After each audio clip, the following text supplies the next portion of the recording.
Hari ini kota Jakarta tepat berusia 494 tahun. Namun di tengah perayaan ulang tahunnya, Jakarta harus menelan pil pahit dengan tingginya lonjakan kasus COVID-19.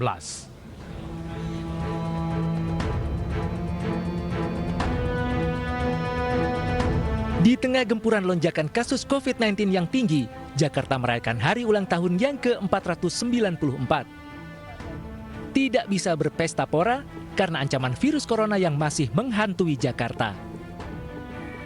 Dalam beberapa pekan terakhir, zona merah selalu bertambah. Per hari ini, setidaknya ada 10 titik zona merah di 4 wilayah ibu kota. Angka kasus terkonfirmasi positif di Jakarta mengalami fluktuasi naik turun sekitar 2.000 sampai 3.000. Tapi akhirnya memuncak berada di tingkat 4.200 pada 7 Februari 2021. Kini rekor pun dipecahkan. Pada 20 Juni lalu, angka penambahan kasus baru hampir mencapai 5.600 kasus. Berbagai upaya telah dijalankan, mulai dari pembatasan sosial berskala besar atau PSBB, hingga pemberlakuan pembatasan kegiatan masyarakat PPKM berskala mikro. Namun usaha setahun terakhir masih belum membuahkan hasil. Apakah menarik rem darurat seperti yang pernah diwacanakan menjadi solusi terakhir agar bisa bangkit? Bagaimana Jakarta bangkit di tengah serbuan COVID? Saya akan berbincang dengan Gubernur DKI Jakarta, Anies Baswedan. Selamat malam, Cip. Apa kabar? Apa kabar, Cip? Suaranya belum keluar ini.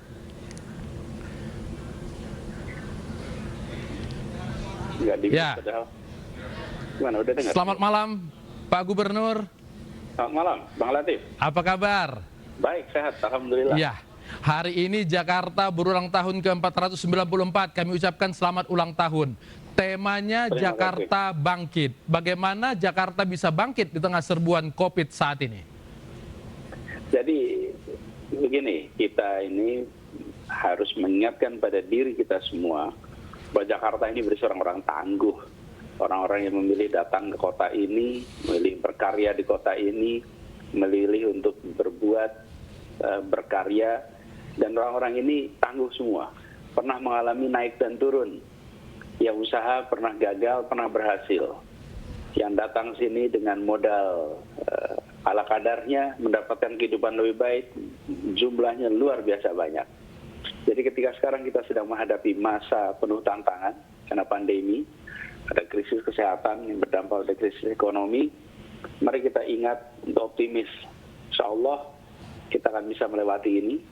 Rutenya sudah jelas, tangani COVID-nya dengan baik, lakukan vaksinasi untuk semua, insya Allah kita akan bisa bangkit menjadi kota yang lebih baik lagi.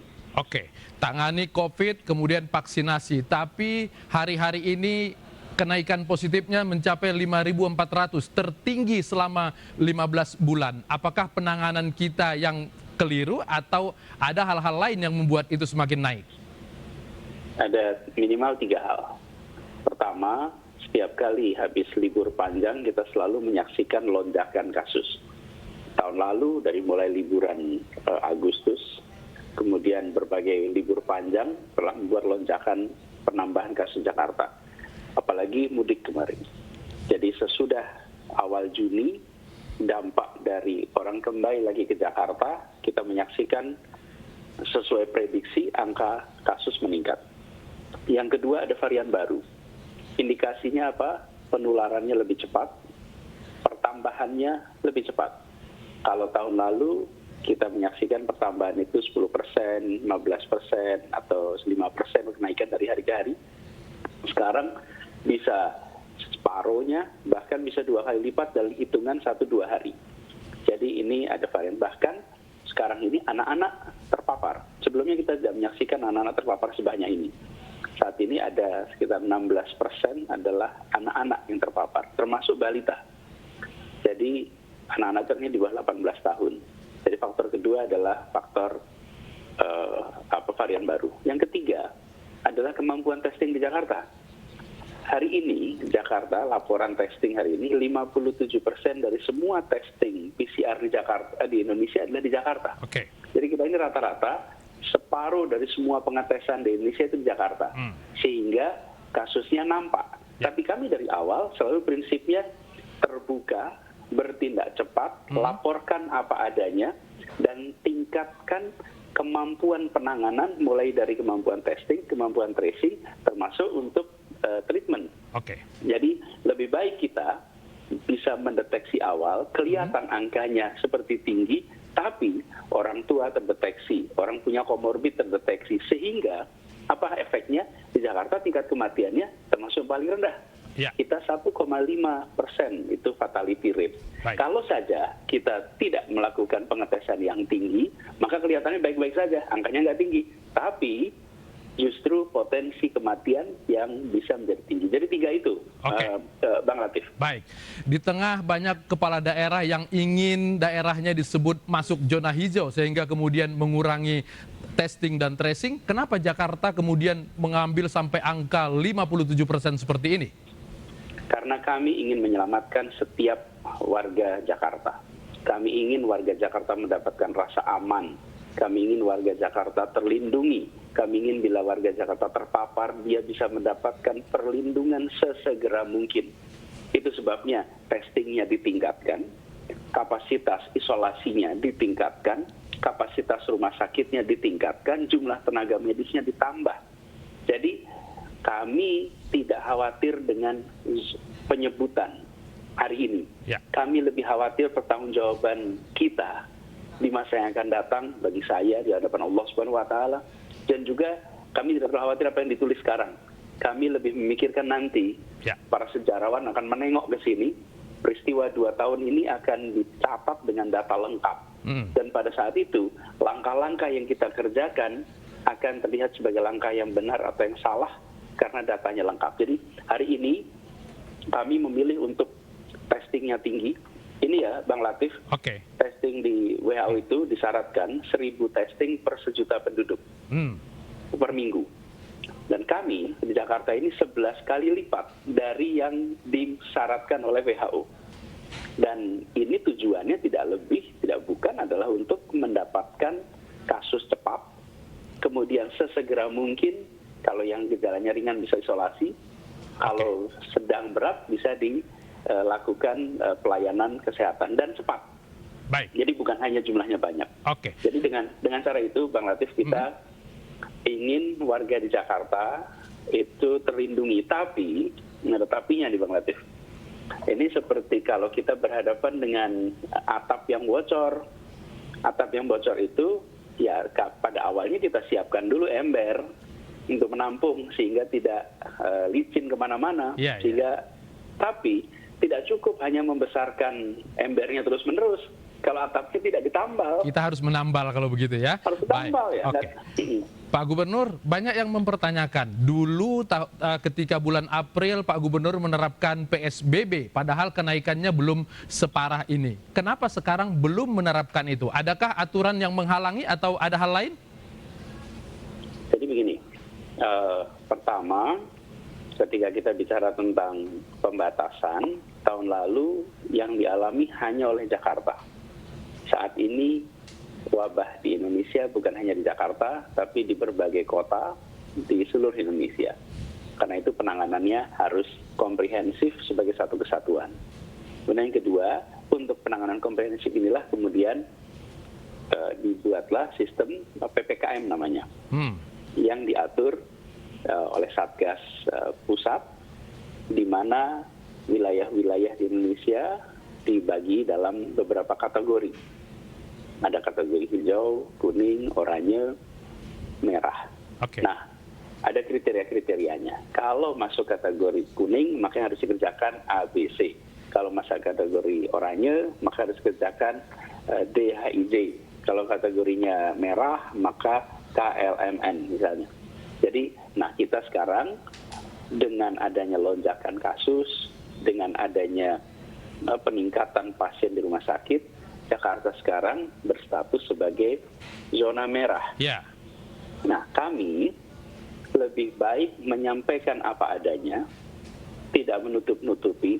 Kira-kira 10 hari yang lalu, Bang Latif, kami katakan bahwa Jakarta berpotensi memasuki fase genting. Ya. Ketika mengatakan itu dua hal, di sisi kami rumah sakitnya ditambah kapasitasnya. Kalau rumah sakit tidak ditambah kapasitasnya saat itu, 4 hari yang lalu sudah kolaps. Oke. Tapi sekarang masih bisa menangani karena rumah sakitnya ditambah. Jadi di awal Juni kita 106 rumah sakit yang menangani COVID, sekarang 140 rumah sakit dari total 193 rumah sakit di Jakarta. Dan rumah sakit milik Pemprov ada 32, semuanya menangani COVID.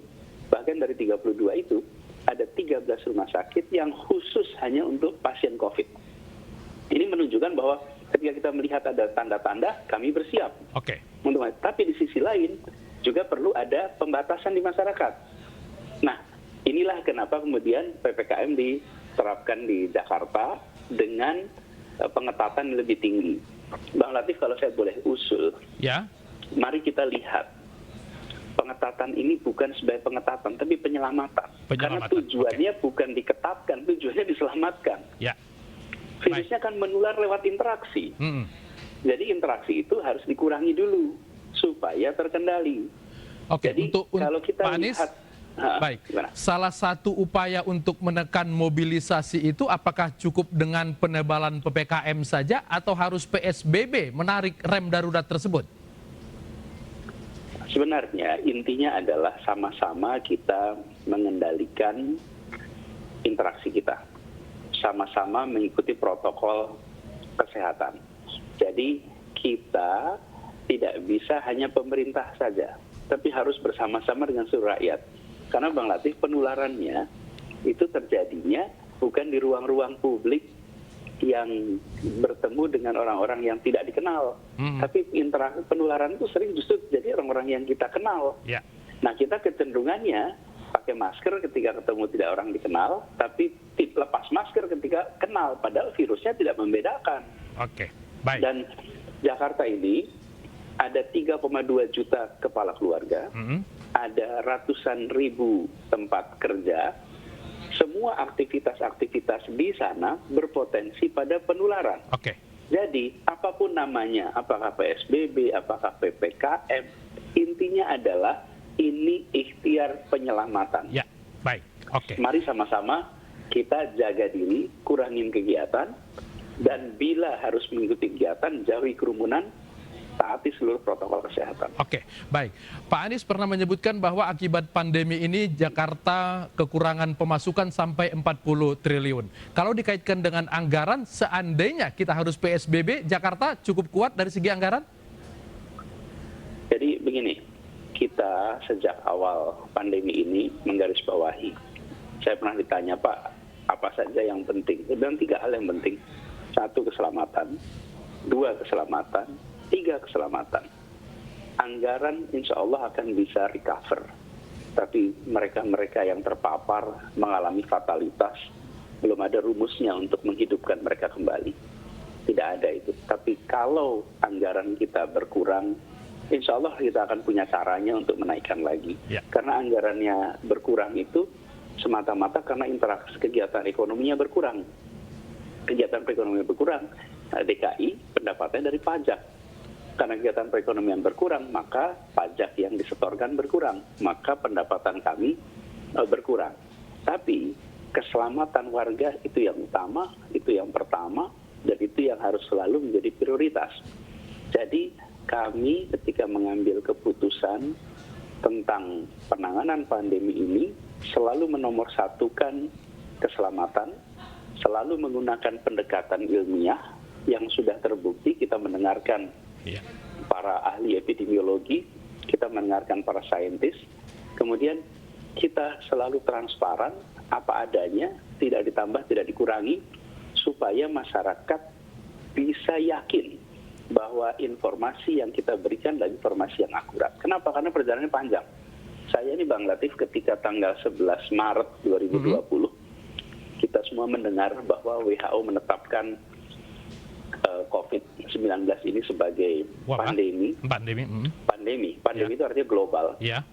Maka saat itu kita sadar bahwa ini akan panjang. Ya. Tidak pernah dalam sejarah pandemi, sejarah umat manusia, begitu dikatakan pandemi selesai sebulan 2 bulan, tidak pernah.